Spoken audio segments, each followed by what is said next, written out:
কোনখন দেশত প্ৰথমে চৰকাৰৰ সংসদীয় প্ৰকাৰ প্ৰৱৰ্তন কৰা হৈছিল? ফ্ৰান্স।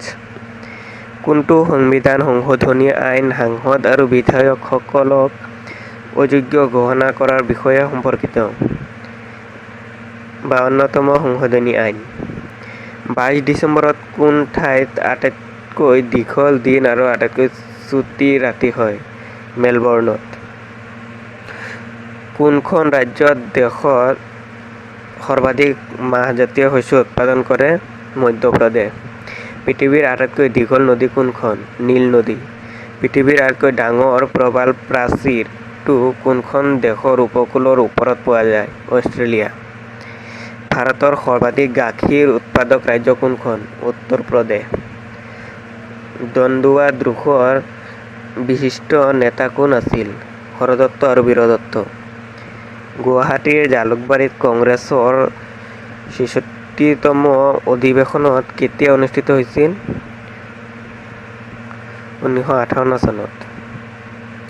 কোন ঠাইক উত্তৰ-পূব ব্যৱসায়িক কাৰ্যকলাপৰ নাভিকেন্দ্ৰ বুলি কোৱা হয়? গুৱাহাটী।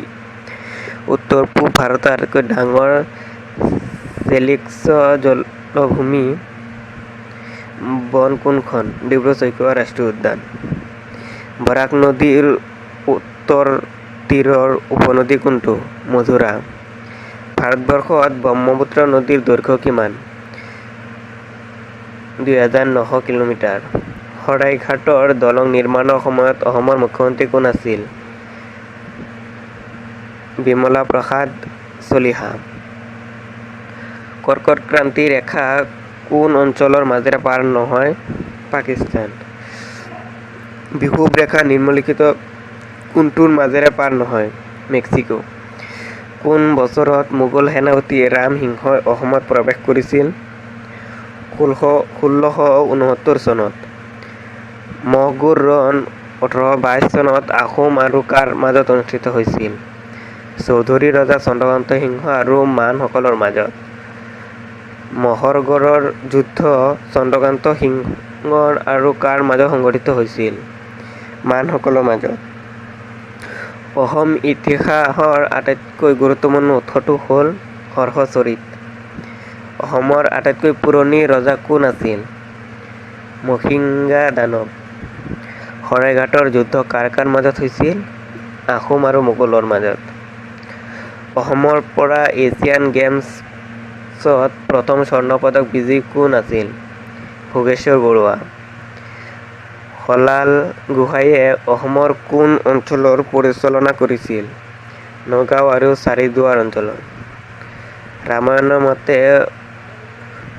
অমৃতৰাজ ৰাজ্যৰ প্ৰতিষ্ঠাপক কোন আছিল? প্ৰাগজ্যোতিষ। বাৰে বাৰে কাৰাবাসৰ সন্মুখীন হোৱা প্ৰথম কংগ্ৰেছ আৰু জাতীয়বাদী নেতা কোন আছিল? তিলক। নিম্নলিখিত কোনটোৱে অৰবিন্দ ঘোষক ভাৰতীয় জাতীয় আন্দোলনলৈ আনিছিল? বংগ বিভাজনে। যোধপুৰ ফৰ্ট কোনে নিৰ্মাণ কৰিছিল? ৰাও যোধাজী।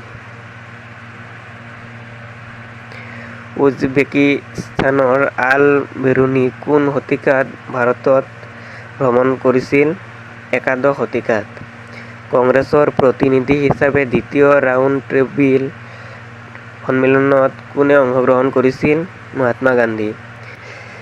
গুপ্ত যুগত কোনে অশ্বমেধ যজ্ঞৰ আয়োজন কৰিছিল? সমুদ্ৰগুপ্ত।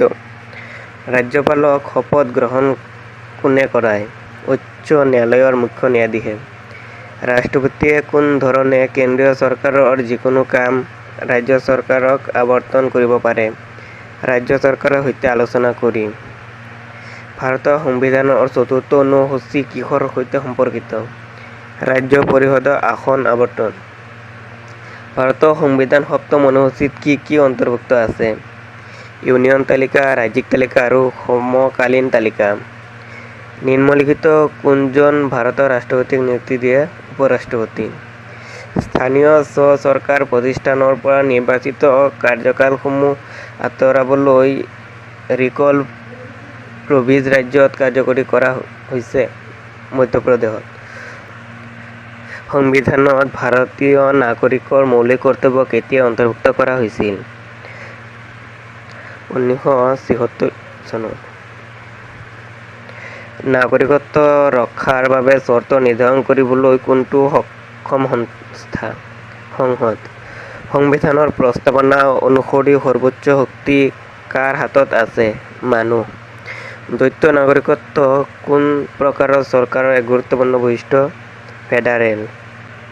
ভাৰতত মহিলা কেতিয়াও কোনখন ৰাজ্যত মুখ্যমন্ত্ৰী হোৱা নাছিল? মহাৰাষ্ট্ৰত। কোন ৰাজ্যই সংস্কৃত ভাষাক ৰাজ্যখনৰ দ্বিতীয় চৰকাৰী ভাষাৰ মৰ্যাদা প্ৰদান কৰিছিল? উত্তৰাখণ্ড। ভাৰতৰ নিম্নলিখিত কোন ৰাষ্ট্ৰপতি ট্ৰেড ইউনিয়ন আন্দোলনৰ সৈতে জড়িত আছিল? ভি. গিৰি। ভাৰতৰ সৰ্ববৃহৎ কেন্দ্ৰীয় শাসিত অঞ্চল হৈছে দিল্লী। ৰাষ্ট্ৰীয় একত্ৰীকৰণ পৰিষদ অধ্যক্ষতা কোনে কৰে? প্ৰধানমন্ত্ৰী। ভাৰতীয় সংবিধানৰ সমকালীন তালিকা কোন দেশৰ সংবিধানৰ পৰা গ্ৰহণ কৰা হৈছে? অষ্ট্ৰেলিয়া। ইউনিভাৰ্চেল প্ৰাপ্তবয়স্ক ফ্ৰেঞ্চাইজিয়ে দেখুওৱা যে ভাৰত এখন গণতান্ত্ৰিক দেশ। নিম্নলিখিত কোন ভাৰতীয় সংবিধানৰ খচৰা সমিতিৰ সদস্য নাছিল? ৰাজেন্দ্ৰ প্ৰসাদ। সংসদীয় প্ৰকাৰৰ চৰকাৰৰ ধাৰণাটো ক'ৰ পৰা গ্ৰহণ কৰা হৈছে? UK। নিম্নলিখিত কোনে 1935 চনত প্ৰথমবাৰৰ বাবে সংবিধান সভাৰ বাবে পৰামৰ্শ প্ৰস্তাৱ কৰিছিল? MN ৰয়। কোন দেশৰ পৰা সাংবিধানিক সংশোধনৰ প্ৰক্ৰিয়া ভাৰতে ধাৰ লৈছিল? দক্ষিণ আফ্ৰিকা।